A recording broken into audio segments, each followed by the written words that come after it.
নমস্কার বন্ধুরা, তথ্যমিত্র ইউটিউব চ্যানেলের পক্ষ থেকে আপনাদের সবাইকে স্বাগত।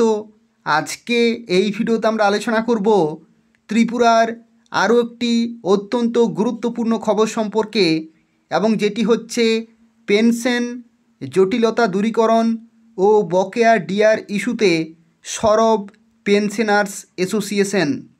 এটা ত্রিপুরার কর্মীদের জন্য খুবই গুরুত্বপূর্ণ রয়েছে, যেখানে পেনশন সংক্রান্ত এবং বকেয়া ডিআর সংক্রান্ত খবর রয়েছে। সেই সম্পর্কে আলোচনা করব। সম্পূর্ণভাবে ভিডিওটি দেখতে থাকুন। তো দেখুন, বকেয়া 22% ডিআর পাওনা, তার পাশাপাশি আরও কিছু বিষয় বছরের পর বছর ধরে ঝুলে আছে, যার সমাধান কিন্তু এখনও পর্যন্ত হয়নি।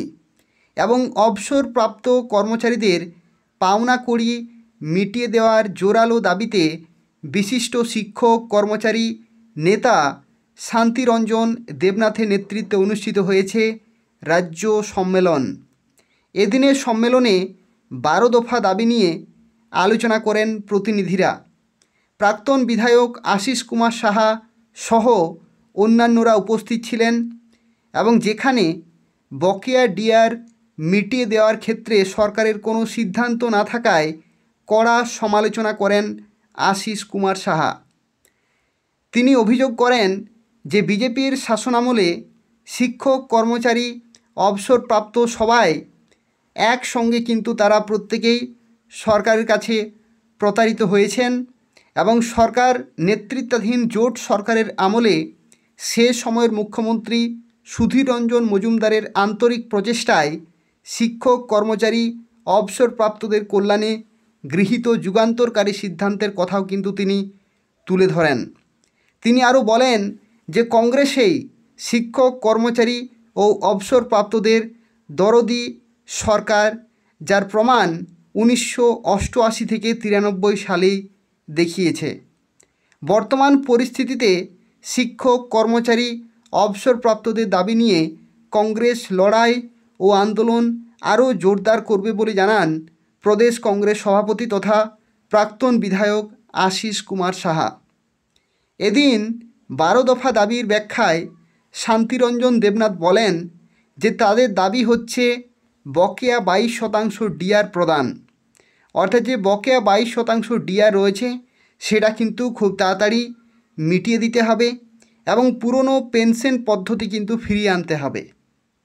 তার সাথে সাথে পিএসইউ কর্মীদের ন্যূনতম পেনশন 10,000 টাকা কিন্তু করতে হবে, এবং মাসিক চিকিৎসা ভাতা বৃদ্ধি করতে হবে। কারণ ওষুধের দাম কিন্তু দিনের পর দিন বেড়ে যাচ্ছে, এবং অল্প পরিমাণ যে টাকা, সেই টাকাতে কিন্তু চিকিৎসা সম্ভব নয়। তো যার ফলে মাসিক চিকিৎসা ভাতা কিন্তু বৃদ্ধি করতে হবে, এবং 20 বছরের চাকরিজীবীদের পূর্ণ পেনশন প্রদান করতে হবে। তার সাথে সাথে দেখুন, এখানে আরও কিছু রয়েছে, যেমন 1/1/2006 থেকে 31/12/2008 এর মধ্যে অবসরপ্রাপ্ত সকলকে পূর্ণ পেনশন এবং অন্যান্য সুযোগ সুবিধা কিন্তু প্রদান করতে হবে। কমিউটেড পেনশন 180 দিনের 180 মাসের পরিবর্তে 128 মাস পর মূল পেনশন পুনরায় যুক্ত করা। তার সাথে সাথে পেনশন বুস্টিং সিস্টেম 80 বছরের পরিবর্তে 70 বছর বয়স থেকে চালু করতে হবে, এবং নতুন শ্রম কোড বাতিল করা ইত্যাদি এই ধরনের টোটাল 12 দফা দাবিতে কিন্তু সরব হয়েছেন এবং ব্যাখ্যা করেছেন শান্তিরঞ্জন দেবনাথ।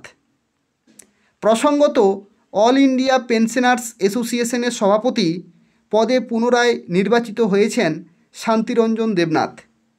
কার্যকরী সভাপতি চন্দন দেবনাথ সহ সভাপতি ভবানন্দ ভৌমিক, সাধারণ সম্পাদক শঙ্কর সেনগুপ্ত ও সুশান্ত সেন চৌধুরী, কোষাধ্যক্ষ বিপদবন্ধু পাল সম্মেলনে সর্বসম্মতিক্রমে নির্বাচিত হয়েছেন।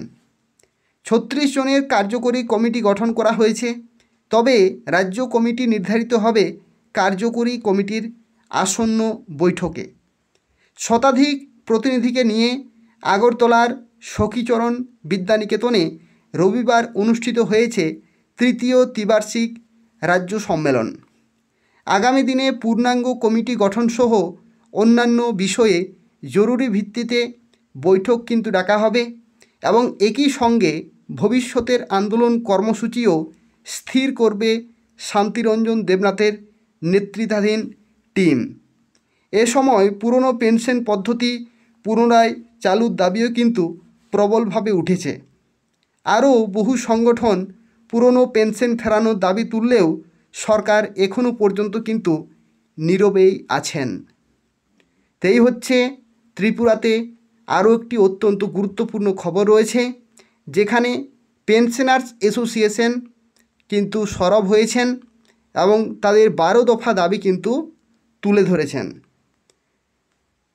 যেখানে যে বকেয়া ডিআর রয়েছে সেই ডিআর ইস্যুও কিন্তু তারা তুলে ধরেছেন এবং পুরনো পেনশন স্কিম সেটাও কিন্তু চালু করতে বলা হয়েছে সরকারকে।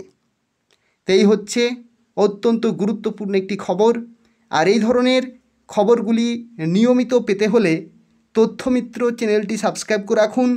এই তথ্যমিত্র চ্যানেল থেকে আপনারা ত্রিপুরার সরকারি কর্মচারী, পেনশনার্স, অনিয়মিত কর্মচারী, চুক্তিবদ্ধ কর্মচারী, ফিক্সড পে কর্মচারী সংক্রান্ত গুরুত্বপূর্ণ খবরগুলো পেয়ে যাবেন এবং তাছাড়াও ত্রিপুরাতে যে সমস্ত নিয়োগগুলি হয়ে থাকে সেই বিভিন্ন চাকরির খবর আপনারা তথ্যমিত্র চ্যানেল থেকে পেয়ে যাবেন।